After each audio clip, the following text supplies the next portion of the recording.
竟然瞬间就化成了白骨。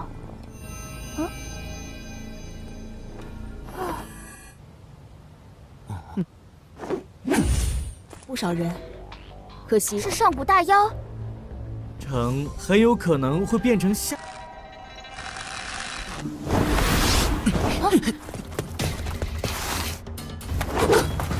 您的消息，就乖乖回天风城。要是让本姑娘抓到，当年梦幻乐园你还管我？你骗我一次，我也坑你。还真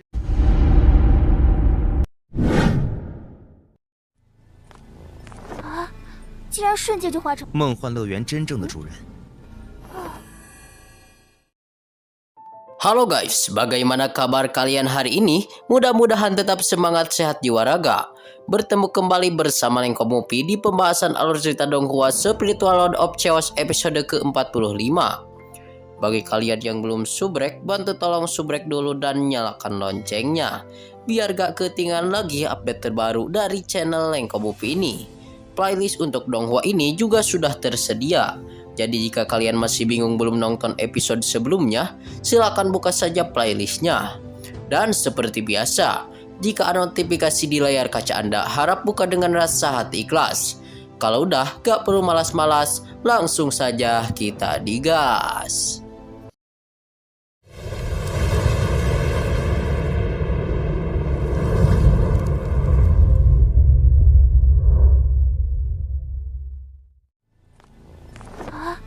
竟然瞬间就化成了。我一桩心愿，我总算是有资。之前，楚公子，我们兄弟会折损了不少人。乐园，难怪老爹急着。你是谁？ Scene awal ini dimana diceritakan ya guys, sang MC kita cutian bersama si Nona Guanyan tentunya, bersama antek-antek dari Penatuali yang masih berada di alam yang begitu subur ini. Dan pada kesempatan kali ini, sang Nona Guanyan dia pun langsung melihat tulang-tulang dari monster-monster yang cutian kalahkan pada episode kemarin. Sehingga sang Nona Guanyan langsung menanyakan monster-monster yang dibicarakan yang sudah menjadi tulang yang ada di depan matanya itu. Dan menurut sang MC kita cutian, monster sang pemakan manusia itu pemilik sebenarnya dari alam Dreamland. Dan MC kita cutian mempunyai misi untuk membunuhnya. Dan pada kesempatan ini misi tersebut sudah dianggap sebagai salah satu keinginan yang menjadi kenyataan, ucap sang MC kita cutian. Dan pada kesempatan kali ini si MC kita cutian langsung mengeluarkan liontin giok dari pesak atau dari badannya dan diperlihatkan kepada si Nona Guanyan. Dan sontak ia pun langsung melemparkan ke atas dan sontak langit pun menjadi berubah. Dah, langit pun jadi hijau ya guys. 竟然瞬间就化成了白骨。梦幻乐园真正的主人，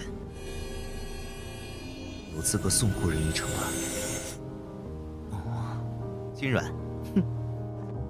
Lalu si Penatuali dan si biksu botak pun dia juga terherman-herman melihat liontin giok spiritual milik sang MC kita cutian. Dan barusan si MC kita pun cutian langsung mengingat-ingat bahwasannya sang ayah yang ada di dalam Dreamland itu pernah membicarakan bahwasannya dia pernah kehilangan cincin dan dia pernah memerintah kepada cutian untuk membantu menemukannya. Dan alhamdulillah pada kesempatan hari ini si MC kita cutian telah berhasil mendapatkan cincin tersebut. Lalu menurut sang MC kita cutian bahwasannya peta yang diberikan oleh si bapak cutian itu menunjukkan lokasi iblis yang tersembunyi yang begitu benar.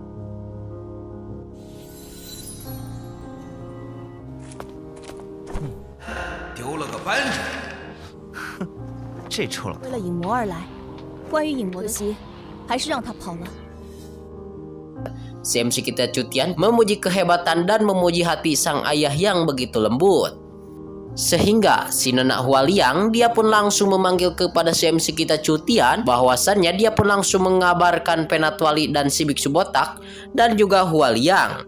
Dia juga ingin kembali melakukan perjalanan pulang kembali menuju perguruan Akademi Tianpeng. Lalu si Nona Hualiang dia Lalu si Nona Hualiang dia kelihatan sedikit nyerang kepada si MC kita Cutian. Bahwasannya menurut mereka baru saja datang ke tempat tersebut hanya untuk mencari iblis yang tersembunyi. Dan menurut Hualiang, monster seperti yang Cutian kalahkan mereka juga sering bertemu di kota Akademi Tianpeng. Sehingga persaudaraan-persaudaraan kehilangan banyak orang-orang akibat monster tersebut.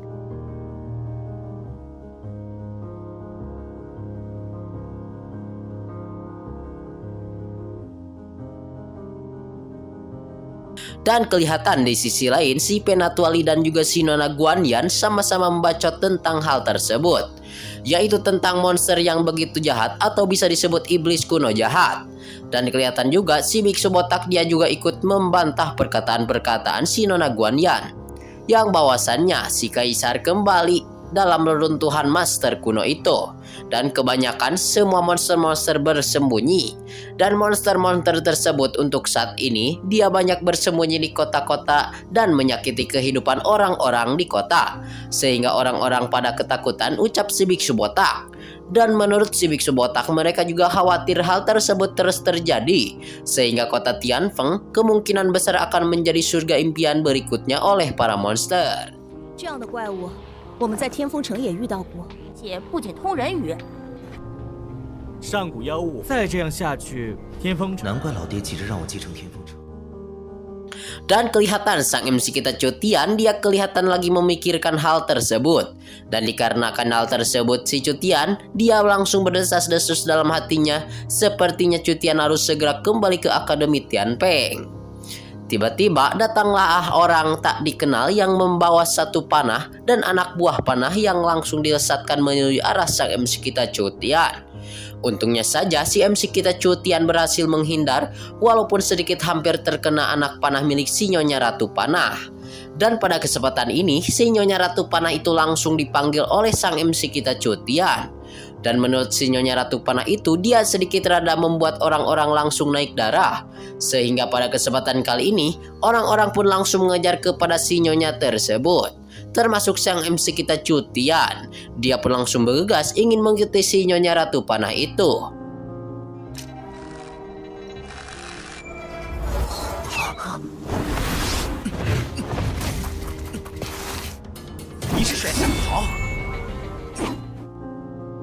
Dan singkatnya cerita, Cutian pun dia langsung mengejar kepada si Nyonya tersebut sambil membawa tombak garpu miliknya sambil meloncat-loncat. Dan sang MC kita Cutian pun dia sedikit tersalto-salto bahwasannya dia tidak mengetahui sama sekali identitas dari si Nyonya tersebut. Sehingga sang MC kita Cutian pun akhirnya sedikit berbaku hantam melawan si Nyonya Master Panah itu. Lalu pada akhirnya si MC kita Cutian langsung menanyakan kepada si Nyonya Master Panah seputar tentang dirinya. Dan menurut si Nona Master Panah memerintahkan kepada Cutian dia pun langsung untuk kembali saja ke kota Akademi Tianpeng. Dan pastinya diperintahkan untuk melihat sesuatu yang terjadi di tempat tersebut. 为什么跟着我们？还不肯？别等了！难道小云？ Namun sayangnya si MC kita Cutian sedikit tell me atau telat mikir.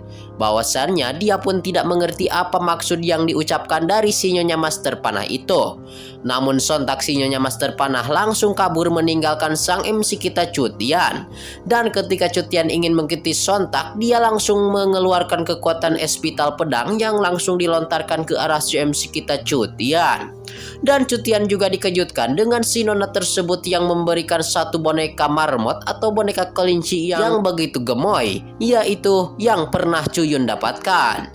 Sehingga pada akhirnya Cutian pun mengambil boneka tersebut dan dia langsung kembali berdesas-desus dalam hatinya bahwasannya mungkin saja boneka tersebut adalah boneka sang kakak Cuyun.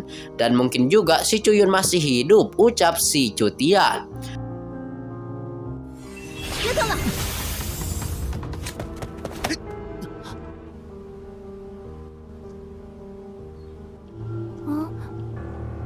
他把动作。Lalu, singkatnya cerita, Xin pun berpindah kembali pada kesempatan kali ini. Si Nona Hualiang dia pun manggil kepada sang MC kita Cutian. Sontak dia pun langsung menanyakan bagaimana dengan pencuri kecil atau si Nyonya Master Panah yang melakukan serangan terdiam-diam. Lalu, kelihatan si Nona Guanyan sedikit gugulunu dikarenakan jikalau hal tersebut mengenai kepadanya maka si Nyonya tersebut tidak akan membiarkan penjahat itu pergi dari tempat tersebut. Lalu kelihatan guys, sang MC kita Cutian pun dia langsung tenang-tenang saja dan memperlihatkan boneka si kakak Cuyun yang tadi diberikan oleh orang-orang misterius itu. Dan menurut si Nona Guanyan bahwasannya orang itu tadi pastinya bermaksud jahat kepada si MC kita Cutian. Namun menurut sang MC kita Cutian, orang tersebut telah menyerahkan barang-barang kepadanya. 她还活着。要是让本姑娘抓，这是我妹妹的。她来到这荒岛上， Dan hingga pada akhirnya Master Panah itu pergi meninggalkan sang MC kita Cutian. Dan akhirnya juga mereka pun langsung membacot-bacot ya guys, sehingga sang MC kita Cutian pun dia langsung mengobrol bersama si Nona Guanyan. Menurutnya, saat negeri Dreamland hancur, dilahap oleh api mungkin tidak sederhana tempat itu. Dan kelihatan si Nyonya Master Panah terus melesat dengan kecepatan kilat dan meloncat-loncat serta bersalto-salto di atas pohon dan gunung-gunung. 烧我的事儿，或许没这么简单。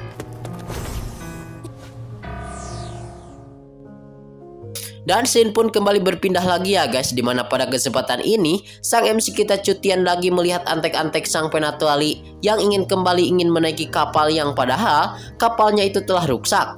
Tetapi pas kesempatan kali ini kapal tersebut sudah kembali bagus dan si penatuali tentunya si Biksu Botak dan juga Hualiang dia langsung ingin bergegas menaiki kapal tersebut. Dan sontak guys, tentunya ya guys masih ada di kapal-kapal tersebut sandraan-sandraan dari geng kalajengking beracun yang masih ada di atas kapal. Yang saya kira kemarin gitu sudah mati dan meninggoy ya guys di lautan. Lalu padahal masih ada. Lalu si penatuali juga dia pun langsung membacot kepada sang MC kita Cutian bahwasannya jangan mengkhawatirkan tentang hal tersebut. Dan singkatnya cerita, sang penatuali dan Biksu Botak dan juga Hualiang pun akhirnya berlayar kembali di lautan. 去查探影魔的下一个据点，就先走一步了。成天就想着吃。 Dan si Biksu Botak kelihatan dia pun langsung melambaikan tangan kepada sang MC kita Cutian dan juga Guanyan guna untuk mengajak dan ingin bertemu lagi di lain waktu untuk memakan ayam panggang vegetarian yang ia buatkan, dan menurutnya mudah-mudahan ada waktu kembali untuk bertemu. Dan si Guanyan juga membacot bahwasannya pria botak yang bau itu membacot bahwasannya si Biksu Botak harus disapa. Dan menurut si Nona Guanyan, sang pahlawan wanita harus berpikir untuk makan sepanjang hari-harinya. Dan akhirnya kapal pun bergerak meninggalkan Cutian dan si Nona Guanyan. Pada kesempatan hari ini juga si Nona Guanyan hanya tinggal bersama Cutian. Dan menurut Cutian pada akhirnya misi berakhir ya guys. Dan Cutian malah memerintah si Nona Guanyan untuk pergi dari tempat tersebut. Dan menurut si Nona Guanyan, langit itu besar dan bumi itu luas. 土施主再见，有空再来吃。天大地大，接下来多少零食都没有。 Dan si Cutian langsung mengatakan kepada si Nona Guanyan bahwasannya akan kemana Nona Guanyan pergi. Dan si Nona Guanyan dia pun langsung akan pergi ke Akademi Tianfeng. Dan dia pun langsung mengeluarkan perahu mini miliknya. Dan si Nona Guanyan langsung menaiki perahu tersebut tanpa mengajak dan tanpa ada basa-basi kepada sang MC kita Cutian lagi. Dan si Nona Guanyan juga memerintah kepada Cutian untuk berenang saja. Dan walaupun pada kesempatan kali ini kelihatan Cutian akan memberikan satu buah kantong giok, tetapi untuk saat ini mendadak pisan ya guys. Nona Guanyan tidak mau batu roh padahal biasa nama demen pisan, malahan untuk saat ini mah menurut si Nona Guanyan batu roh banyak juga tidak ada gunanya. Tetapi di episode kemarin mah si Nona Guanyan demen banget lihat rongsokan juga dia ingin ditukarkan menjadi batu giok. Tetapi sekarang mah beda lagi cerita, sehingga pada akhirnya si Nona Guanyan pun akhirnya berlayar di lautan menuju Akademi Tianfeng. 再也不见。还真是宁可得。 Dan pada akhirnya sang MC kita pun, dia pun bersedih karena sang MC kita suka menyinggung para penjahat yang datang dan menyalahkan perempuan juga. Dan dia pun akhirnya sendiri ya guys di tempat tersebut. Scene ini juga sekaligus menutup perjumpaan kita di episode kali ini. Terima kasih buat kalian yang sudah subrek. Terima kasih yang sudah nonton sampai habis. Mohon maaf bila banyak kesalahan. See you next di video pembahasan.